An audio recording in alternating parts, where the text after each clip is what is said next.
नमस्कार दोस्तों। पिछले वीडियोज़ में हमने पब्लिक एंटरप्राइजेज़ की परिभाषा, विशेषताओं और आवश्यकताओं का अध्ययन किया था। इस वीडियो में हम पब्लिक एंटरप्राइजेज़ और प्राइवेट एंटरप्राइजेज़ के बीच में अंतर को रेखांकित करेंगे। लोक उपक्रम और निजी उपक्रमों में अंतर के लिए स्पष्ट है कि लोक उपक्रम से तात्पर्य ऐसे उपक्रमों से है जो सरकार के स्वामित्व, प्रबंध और नियंत्रण में संचालित किए जाते हैं। इनको लोक उद्योग, सार्वजनिक उपक्रम और राजकीय उपक्रमों के नाम से या सरकारी उद्योगों के नाम से भी जाना जाता है। और दूसरी तरफ निजी उपक्रम जो निजी स्वामित्व में चलते हैं, जिनका उद्देश्य प्रमुख रूप से लाभ कमाना होता है, वो निजी उपक्रम में आते हैं।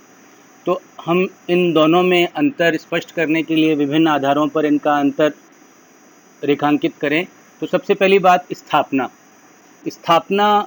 लोक उपक्रम की स्थापना मुख्य रूप से कंपनी, निगम या विभागीय प्रारूप में स्थापना की जाती है, और दूसरी तरफ निजी उपक्रमों की स्थापना मुख्य रूप से एकाकी व्यवसाय, साझेदारी व्यवसाय या सहकारी संस्थाओं के रूप में की जाती है।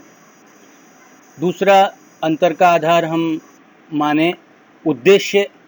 लोक उपक्रमों का उद्देश्य, प्रमुख उद्देश्य समाजवादी समाज की स्थापना और प्रमुख रूप से जनता की सेवा करना होता है, और दूसरी तरफ निजी उपक्रमों का मुख्य उद्देश्य लाभ कमाना माना जाता है। तीसरे अंतर के आधार की हम चर्चा करें तो उद्योगों की प्रकृति। उद्योगों की प्रकृति के आधार पर अगर हम इनका अंतर स्पष्ट करें तो लोक उपक्रमों को कंपैरेटिवली अधिक जोखिमपूर्ण और भारी उद्योगों के क्षेत्र में स्थापित किया जाता है, और दूसरी तरफ निजी उपक्रम जोखिम लेने से बचते हैं, तुलनात्मक रूप से कम जोखिमपूर्ण और कम भारी औद्योगिक क्षेत्र में स्थापित किए जाते हैं, क्योंकि उनका कम जोखिम में अधिक लाभ कमाने का उद्देश्य होता है। तो उनके उद्योगों की प्रकृति तुलनात्मक रूप से कम जोखिमपूर्ण और कम भारी उद्योग स्थापित करने में रहती है। चौथा, गोपनीयता। लोक उपक्रम में गोपनीयता कम बरती जाती है। हालांकि ये बात अवश्य है कि सुरक्षा संबंधी जो उद्योग हैं, सुरक्षा संबंधी जो क्षेत्र हैं, उनमें अति गोपनीयता बरती जाती है, क्योंकि वो देश की सुरक्षा से संबंधित क्षेत्र में काम कर रहे होते हैं। इसलिए सुरक्षा संबंधी क्षेत्रों को छोड़कर अधिकतर क्षेत्रों में गोपनीयता नहीं बरती जाती, और निजी उपक्रमों में प्राय सभी उद्योगों में जो निजी गोपनीयता है, निजता और गोपनीयता का ध्यान रखा जाता है। पांचवा अंतर का आधार हम जोखिम के रूप में मान सकते हैं। लोक उपक्रमों को जोखिमपूर्ण उद्योगों के क्षेत्र में तो निश्चित रूप से स्थापित किया जाता है, किंतु व्यक्तिगत जोखिम का अभाव पाया जाता है। इसको इस प्रकार से समझिए कि जो मैनेजर्स हैं, जो बोर्ड ऑफ डायरेक्टर्स हैं, उनकी व्यक्तिगत जोखिम का अभाव पाया जाता है। निजी उपक्रमों में अपेक्षाकृत कम जोखिमपूर्ण क्षेत्र में निश्चित रूप से होते हैं, किंतु प्रबंध, वित्त और प्रबंध आदि क्षेत्र में व्यक्तिगत जोखिम स्वामी की रहती है। जो प्रबंध बोर्ड रहता है, उनकी व्यक्तिगत जोखिम होती है। तो हम जोखिम के क्षेत्र के आधार पर भी इनका क्लियर कट डिवीज़न कर सकते हैं, डिफरेंस मान सकते हैं। छठा पॉइंट हम मान सकते हैं स्वायत्तता का। लोक उपक्रमों में प्राय सरकारी नियंत्रण होता है। अधिकारी पर्याप्त स्वतंत्र नहीं होते, उन्हें सरकारों के नियंत्रण में काम करना होता है, जबकि निजी उपक्रमों में स्वतंत्रता होती है, उन्हें अपनी स्वतंत्रता के हिसाब से काम करने की पूरी आज़ादी होती है। तो स्वायत्तता के आधार पर भी हम लोक उपक्रम और निजी उपक्रमों में अंतर स्पष्ट रूप से जान सकते हैं। सातवां अंतर का आधार हम प्रतिस्पर्धा और बाजार की दशा के रूप में मान सकते हैं। लोक उपक्रमों को प्राय प्रतिस्पर्धा का सामना नहीं करना पड़ता। अधिकतर लोक उपक्रम एकाधिकार की स्थिति में होते हैं। बहुत सारे क्षेत्र, जैसे आप कोल इंडिया का बहुत समय तक मोनोपोली थी, अब जाके कुछ नियमों में ढील दी गई है। कोल ब्लॉक्स का नीलामी प्राइवेट क्षेत्र में भी करने का डिक्लेयर किया गया है, लेकिन लंबे अरसे तक कोल इंडिया की मोनोपोली रही है।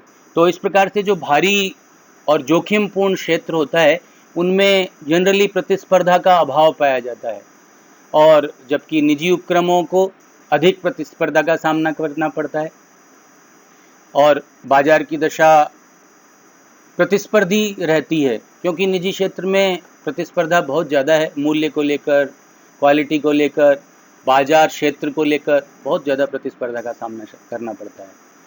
आठवां, हम सामाजिक व्यय की बात करें तो हम जान सकते हैं कि लोक उपक्रम का जो उद्देश्य है वो समाजवादी समाज की स्थापना होता है, जन कल्याण का उद्देश्य होता है। अतः निश्चित रूप से सामाजिक व्यय भी अधिक ही होंगे, लेकिन निजी उपक्रमों के सामाजिक व्यय तुलनात्मक रूप से बहुत कम होते हैं। आजकल जरूर कंपनी प्रारूप में कॉरपोरेट सोशल रेस्पॉन्सिबिलिटी के रूप में आवश्यक किया गया है। इसके अलावा निजी उपक्रम सामान्य रूप से प्राय, जिसको हम कह सकते हैं कि सामाजिक व्यय तुलनात्मक रूप से बहुत कम करते हैं।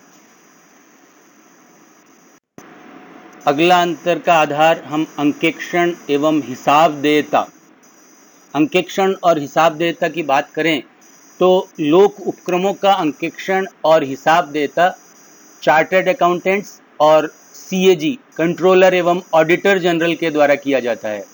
निश्चित रूप से सरकारी नियंत्रण के क्षेत्र हैं लोक उपक्रम, सरकारी उद्योग इनको माना जाता है, तो इनका अंकेक्षण और हिसाब किताब चार्टर्ड अकाउंटेंट्स के अलावा सीएजी के द्वारा भी किया जाता है।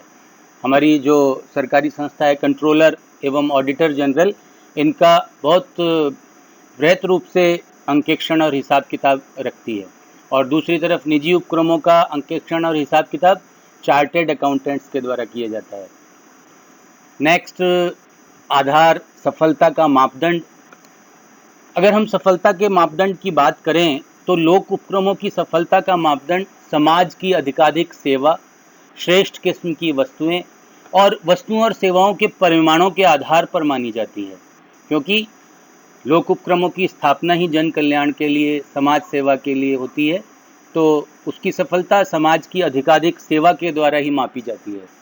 और दूसरी तरफ निजी उपक्रमों की स्थापना अधिकाधिक लाभ के आधार पर की जाती है। अधिकाधिक लाभ उनका एक बहुत बड़ा सफलता का पैमाना होता है, तो निजी उपक्रमों की सफलता अधिकाधिक लाभ अर्जित करने के आधार पर मानी जाती है।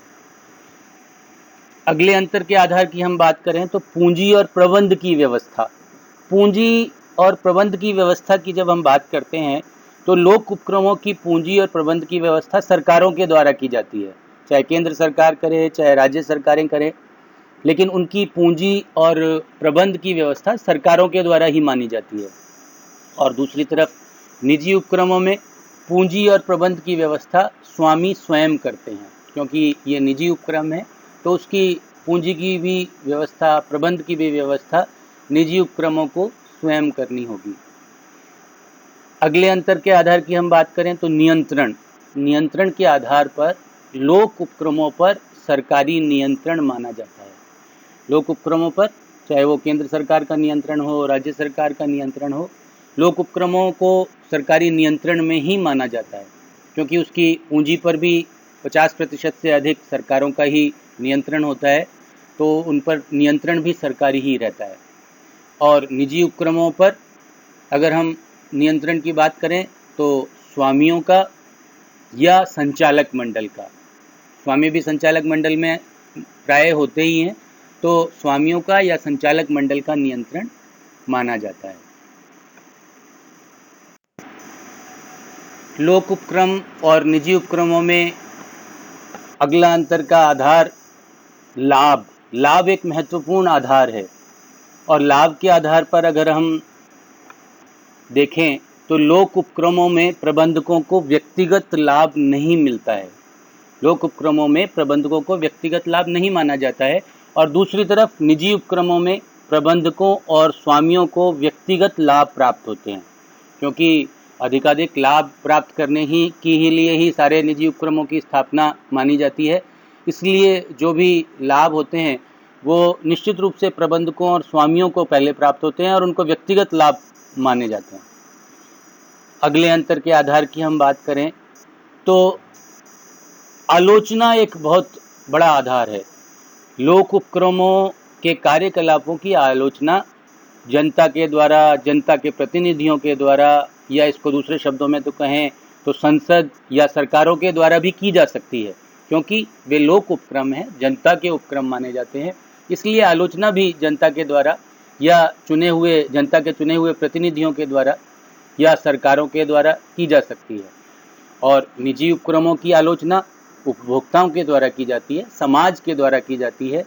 अगर उनमें कोई कमी है तो उपभोक्ता उन्हें बहिष्कृत भी कर सकता है, आलोचना भी कर सकता है, उन्हें सलाह भी दे सकता है। और निजी उपक्रमों का तो संचालन ही बहुत सारे सर्वे के द्वारा होता है।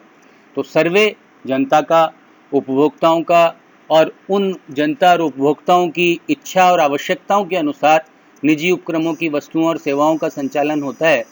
तो आलोचना भी उपभोक्ताओं के द्वारा की जा सकती है। अंतिम आधार की हम बात करें तो पूर्वानुमान एवं योजनाएं। पूर्वानुमान और योजनाएं, लोक उपक्रमों की योजनाएं कागजों पर बनाई जाती हैं। बड़ी बड़ी योजनाएं और पूर्वानुमान होते हैं, लेकिन प्राय कभी कभी वो वास्तविकता से दूर भी हो जाते हैं। जो उनके फोरकास्टिंग है, उनकी प्लानिंग है, वो कभी कभी बहुत बड़े बड़े होते हैं और वास्तविकता से कहीं कोसों दूर हो जाते हैं। और निजी उपक्रम तुलनात्मक रूप से इस प्रकार के पूर्वानुमान बनाते हैं, इस प्रकार की योजनाएं बनाते हैं जो वास्तविकताओं के तुलनात्मक रूप से करीब ज़्यादा होते हैं। निजी उपक्रम तुलनात्मक रूप से वास्तविकताओं के ज़्यादा करीब पाए जाते हैं। तो इस प्रकार से स्पष्ट है कि लोक उपक्रमों और निजी उपक्रमों में एक बहुत बड़ा अंतर है जो इनको अलग अलग रेखांकित करता है।